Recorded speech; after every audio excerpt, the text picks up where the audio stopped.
आज की वाणी परम संत श्री हजूर स्वामी जी महाराज की वाणी है। और आज के सत्संग में स्वामी जी महाराज गुरु के बारे में बड़ी अच्छी तरह खोल कर समझाने की कोशिश कर रहे हैं। गुरु मेरे जान प्राण, शब्द का दीना दाना, शब्द मेरा आधार, शब्द का मरम पिशाना। अब स्वामी जी महाराज समझाने की कोशिश कर रहे हैं कि गुरु मेरे जान भी हैं और प्राण भी हैं। पर अब सवाल पैदा होता है कि जिसको हमने कभी देखा ही नहीं वो हमारे जान और प्राण कैसे हो सकते हैं। तो आज के सत्संग में बड़ी ही रूहानियत भरी महिमा स्वामी जी महाराज करेंगे। आप फरमाते हैं कि संत महात्मा उपदेश देते हैं कि परमेश्वर प्राप्ति का साधन और मार्ग मनुष्य द्वारा बनाया हुआ नहीं है बल्कि परमात्मा द्वारा बनाया गया है। गुरु अर्जन देव जी कहते हैं, मार्ग प्रभ का हर किया संतन संग जाता। कि यह साधन और मार्ग एक अनाद और सर्व साझा है। इसमें कभी ना कोई परिवर्तन हुआ है ना ही हो सकता है। संत महात्मा समझाते हैं कि जब सब ने एक ही परमेश्वर से मिलाप करना है, वह परमेश्वर और उससे मिलाप का मार्ग हर एक के अंदर है। तो यह किसकी अकल में आता है कि परमात्मा ने हिंदुओं के अंदर अपने मिलने का कोई एक साधन और मार्ग रखा हो और मुसलमान सिखों ईसाइयों के अंदर कोई दूसरा साधन और मार्ग रखा हो। जो लोग संतों के उपदेश के मुताबिक अंतर में खोज करते हैं उनके लिए एक ही साधन और मार्ग है। जो मन बुद्धि द्वारा बाहर खोज करते हैं वह अनेक साधनों और मार्गों से भटकते रहते हैं। उनके हाथ पल्ले कुछ नहीं पड़ता। जब तक हम अपने मन की मत त्याग कर स्वयं ईश्वर द्वारा अपने साथ मिलाप के लिए बनाए अंतर्मुख साधन को नहीं अपनाते, हम कभी उसके साथ मिलाप नहीं कर सकते। संत महात्मा समझाते हैं कि सतलोक से उतरी आत्मा को वापस सतलोक पहुंचने में सहायता देने के लिए परमात्मा ने हर जीव के अंदर आँखों के पीछे शब्द की ध्वनि और शब्द का प्रकाश रखा हुआ है। शब्द या नाम की ध्वनि और प्रकाश परमात्मा की दरगाह से आ रहे हैं और यह परमात्मा की शक्ति से परिपूर्ण है। जब साधक पूर्ण संतों की युक्ति के अनुसार अपनी आत्मा को शरीर के 9 द्वारों में से समेटकर अंदर शब्द से जोड़ लेता है तो वह शब्द आत्मा को अपने अंदर समाकर वापस परमात्मा की दरगाह में ले जाता है। जब तक हम आँखों के नीचे बैठे हैं हमारे तरीके और ख्याल अलग अलग हैं।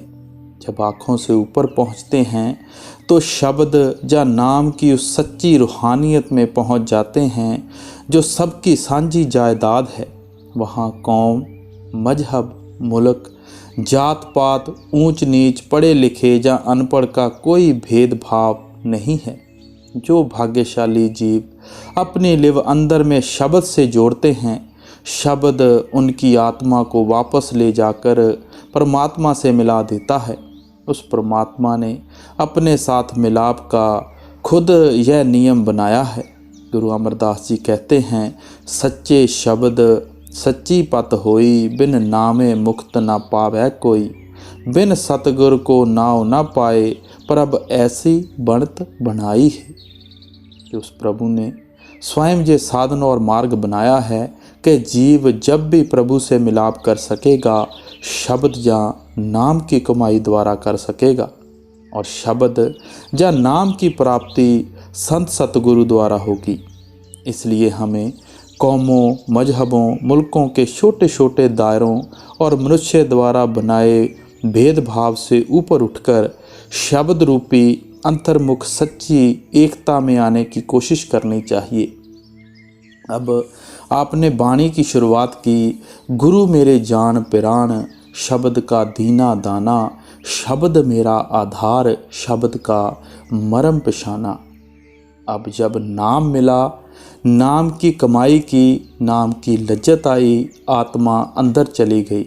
जब अंदर जाकर गुरु की पोजीशन, रुतबा, ताकत और बख्शिश देखी तो अफसोस भी आत्मा करती है और शुक्राना भी करती है।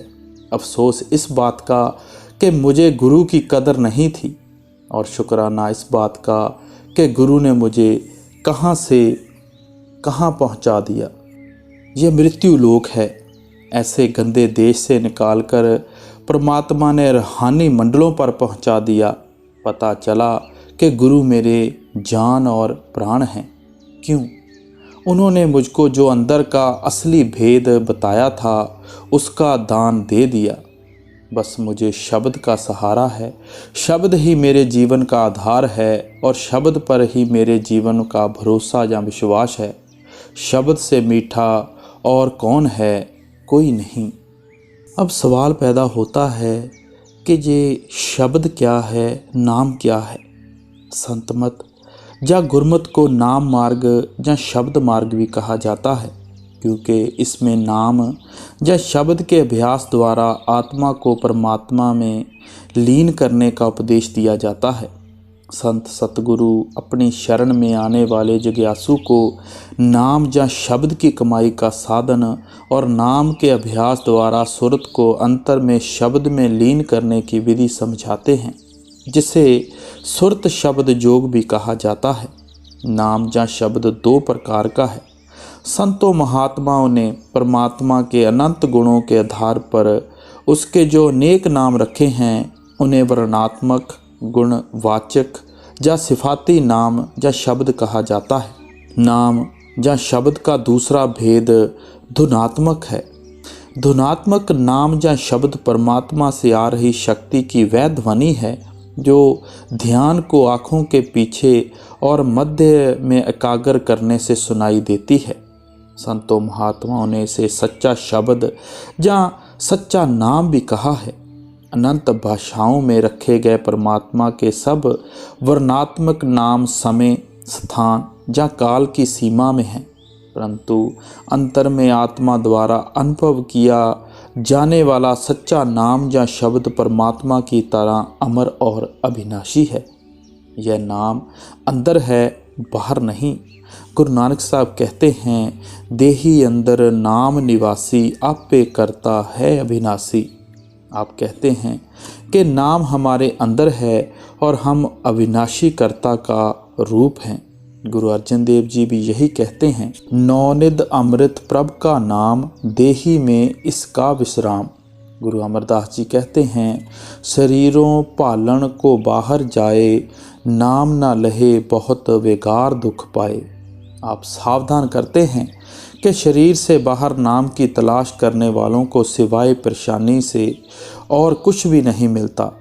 संत महात्मा समझाते हैं कि अलग अलग भाषाओं में रखे गए परमात्मा के अनेक नाम हैं, लेकिन आँखों के पीछे आत्मा के अनुभव में आने वाला सच्चा नाम एक है। यह सब तरह की द्वैत से परे और ऊपर है। यह नाम या शब्द किसी का बनाया हुआ नहीं है। गुरु नानक साहब कहते हैं, अपन्यो आप साज्यो, अपन्यो रच्यो नाओ, धुई कुदरत साजी करे, आसन डिठो चाओ। परमात्मा ने अपनी और नाम की रचना भी स्वयं की है। फिर उसने नाम द्वारा सारी सृष्टि का सृजन किया। इसीलिए संतों महात्माओं ने नाम को ही परमात्मा या उसकी सृजनात्मक शक्ति कहा है। गुरु नानक देव जी कहते हैं, घर घर नाम निरंजना, सो ठाकुर मेरा। हर घट में समाया हुआ नाम ही सच्चा ठाकुर या परमेश्वर है। गुरु अमरदास जी कहते हैं, नामे ही ते सब कुछ हुआ।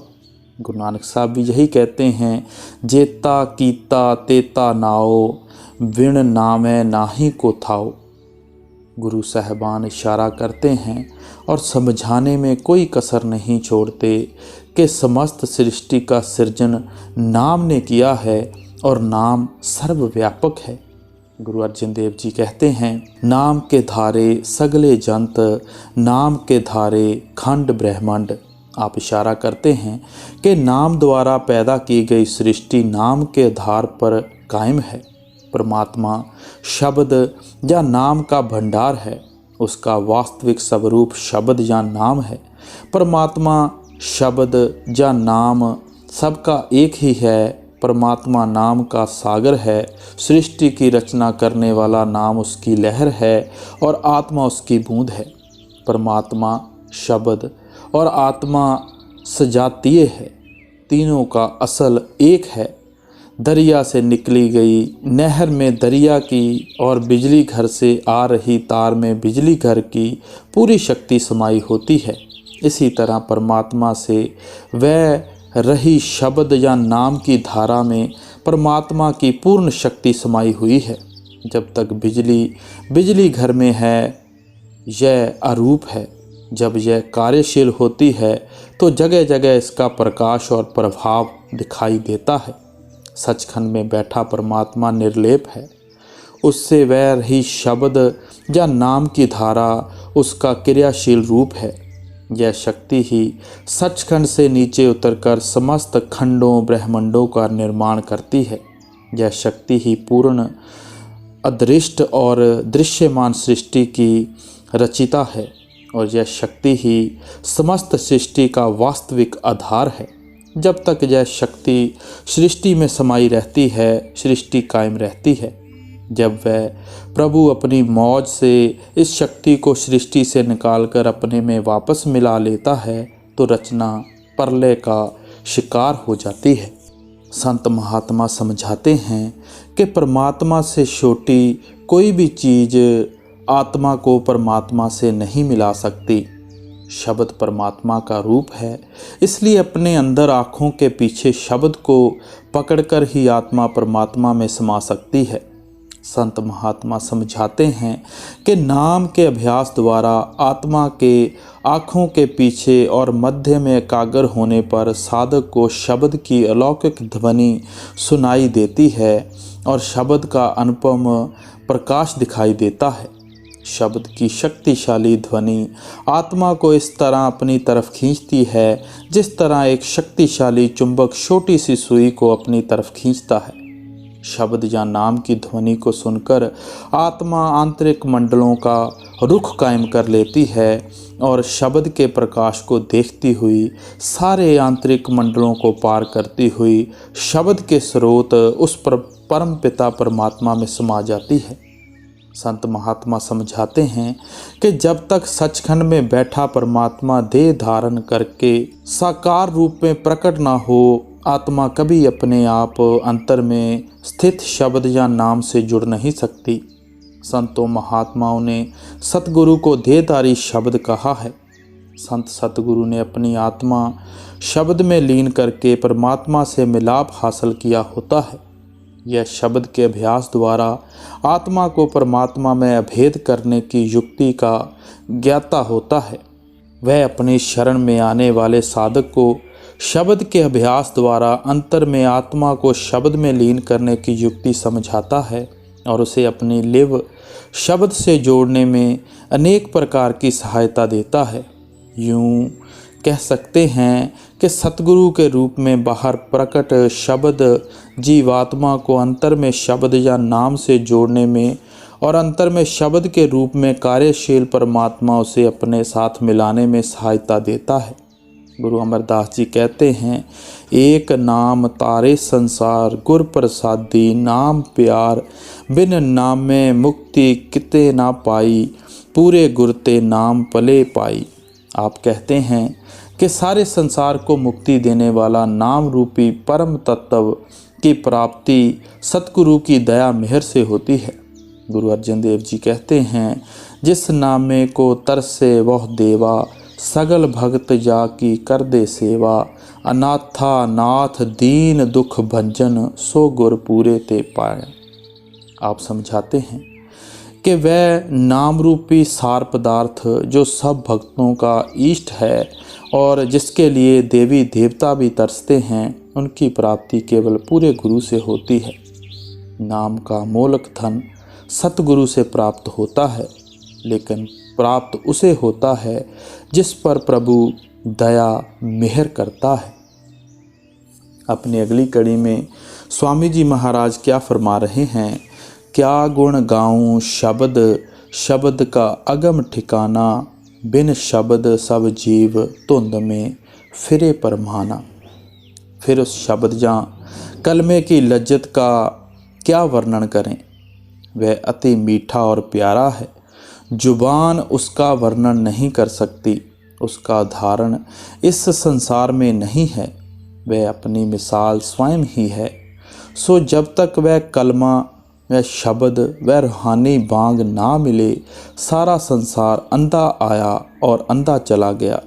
जिस प्रकार कुत्ते बिल्ले आए और अपना पेट भरकर चले गए, इसी प्रकार नाम के बिना मनुष्य अपना जन्म बर्बाद करके चला गया। जल पशान पूजत रहें कागज अटकाना, मन मत ठोकर खाए गए 84 खाना।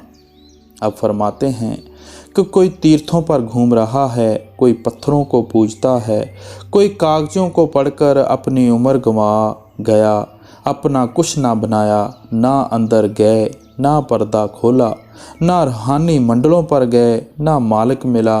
84 के धक्के खाते आए थे, 84 में ही चले गए।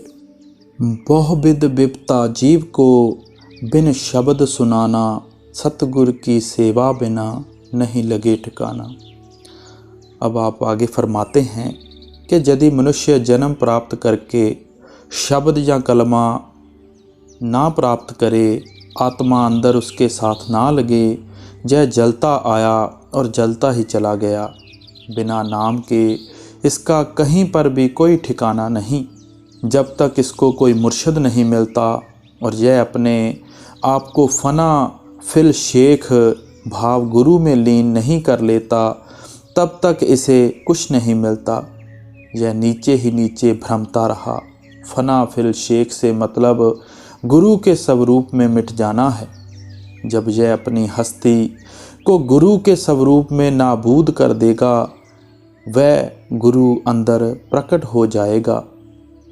शब्द भेद बिन सतगुरु क्या कहे अजाना, मन इंद्री बस में नहीं तो काल चबाना।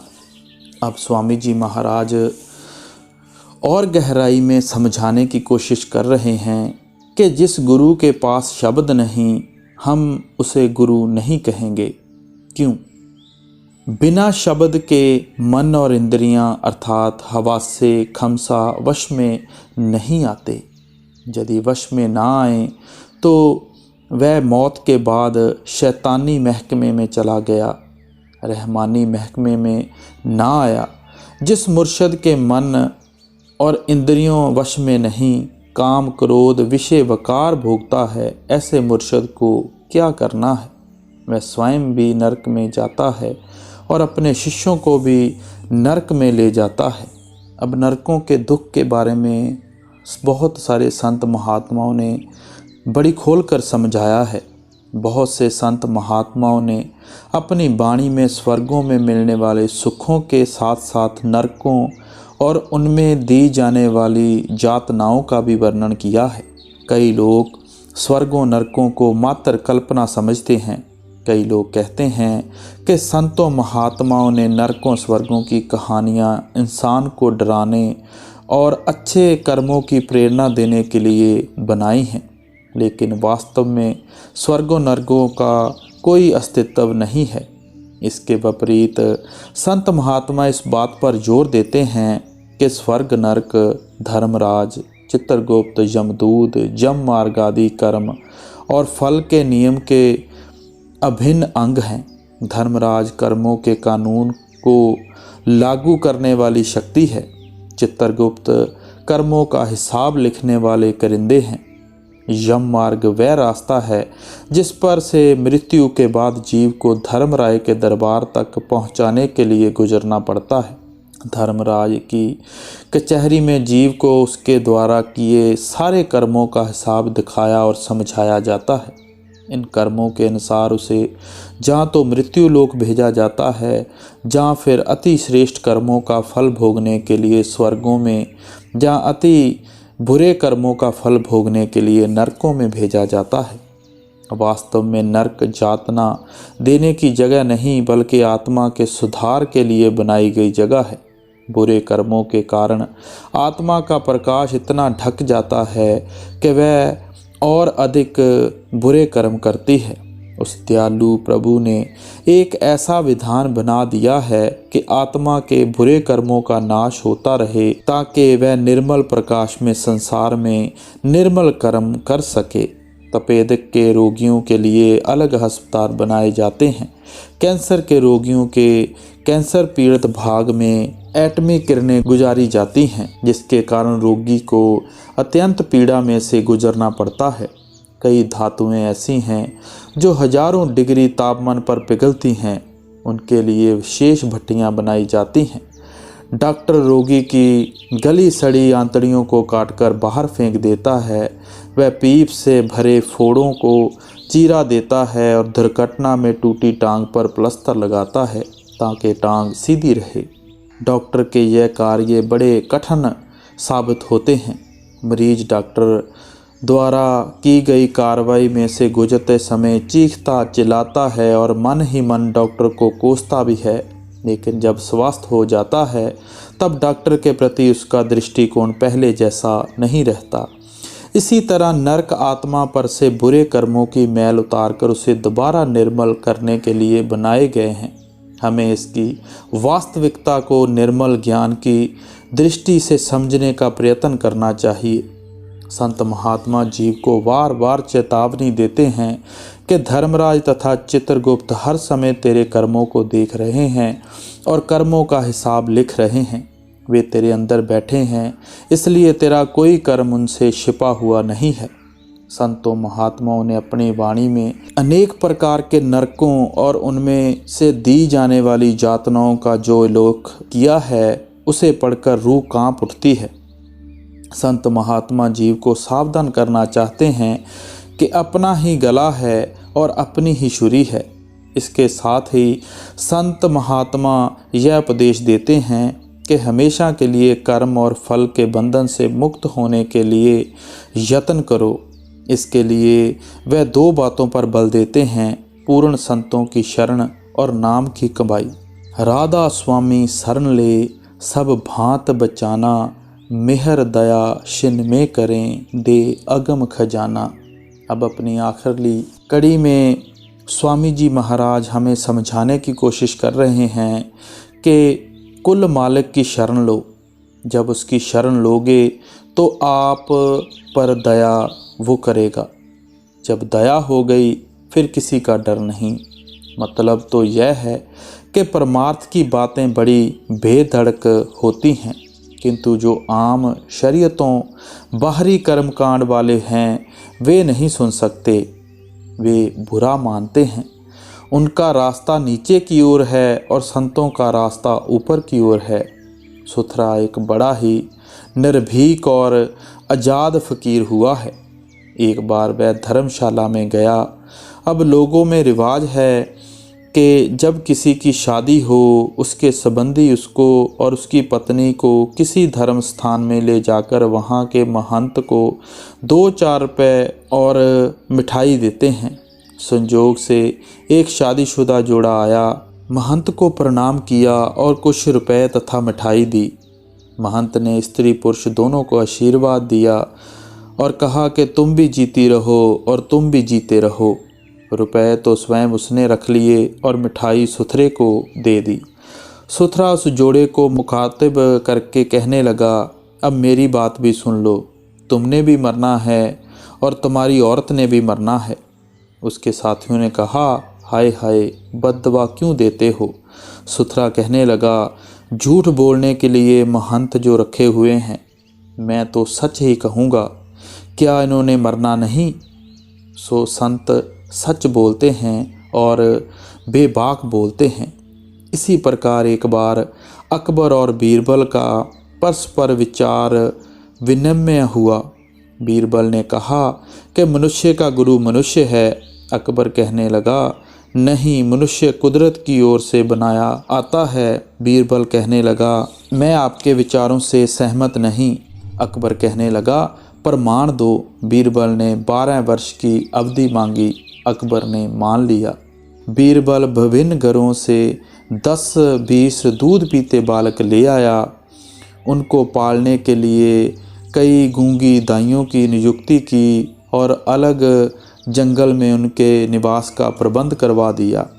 12 वर्षों के बाद उन बच्चों को दरबार में उपस्थित किया तो उन्होंने बंदरों तथा दूसरे जंगली पशुओं की बोली में बोलना शुरू कर दिया। अकबर को यकीन आ गया, सो मनुष्य का उस्ताद मनुष्य है। यदि उस्ताद नेक है, गुरु मुर्शिद नेक है, तो शिष्य या शागिर्द की हालत भी जरूर बदलेगी। सो गुरु प्यारी साध संगत जी, आज का ये छोटा सा और बड़ा ही महत्वपूर्ण रूहानियत से भरा हुआ सत्संग हमने श्रवण किया। परम संत हजूर स्वामी जी महाराज ने बड़ी खोल कर और अच्छी तरह समझाने की कोशिश की है कि जिन लोगों को नामदान की बख्शिश हो चुकी है और नामदान की बख्शिश होने के बाद जिन्होंने अभी तक गुरु को अपने जान और प्राण नहीं माना, तो उनकी हालत क्या होगी। अगर हम गुरु को जान प्राण समझते हैं, गुरु की भक्ति करते हैं, टाइम देते हैं, तो आखिरी वक्त में सिर्फ गुरु ही सहाय होगा। सो गुरु प्यारी साध संगत जी, आइए गुरु की भक्ति करें, गुरु को कुछ बन के दिखाएं। दिन रात भजन सिमरन की ओर हमारा ध्यान रहे, ऐसी कृपा हम पर बाबा जी करें। सो मौजूदा सरकार बाबा जी की तरफ से सभी को आशीर्वाद प्यार। राधा स्वामी जी।